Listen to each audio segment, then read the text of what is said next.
This man doused himself with an entire bottle of liquor. Bottle in hand, he marched right up to the Russian embassy. The guards at the entrance mistook him for your average drunk and paid him no mind, simply telling him to scram. Right then, a diplomat emerged from the embassy.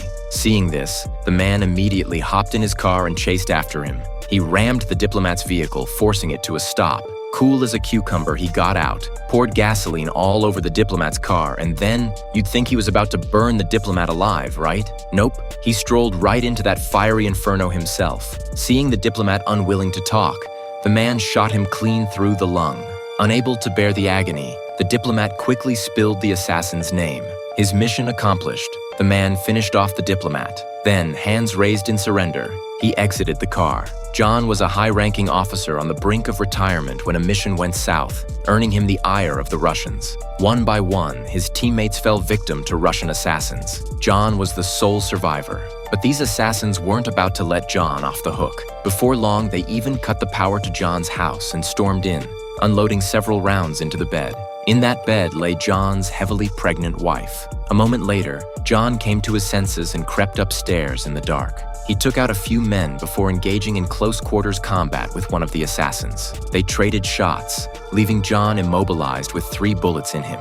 The assassin, also gravely wounded, struggled to escape. After several months of intensive care, John clung to life. He then began training to restore his physical strength, preparing to exact revenge. Meanwhile, John's female superior received an investigative report from CIA agent Lead about the incident. It turned out that during the Navy SEAL's last mission, the son of the director of Russia's Federal Security Service was also on site and was killed by mistake. This operation was Russia's retaliation, but the CIA figured that with both sides having taken hits, they could call it even. Escalating the conflict further would benefit no one. The higher-ups had no recourse. After all, they had made the first mistake. The female leader knew John could never accept his pregnant wife's brutal murder, but orders were orders. She couldn't do much more to help John. Taking the risk of a court-martial, she had no choice but to leak the files to Jordan. This Vasily character was the head of Russian intelligence. The assassins this time were organized by him. When news of the event broke, the nation was shocked. Lead indicated that the Russians might launch an even bigger retaliatory strike, but his superior Pierce wasn't angry. Although they couldn't openly clash with the Russians, if John acted on his own, it might bring a new turning point to the situation.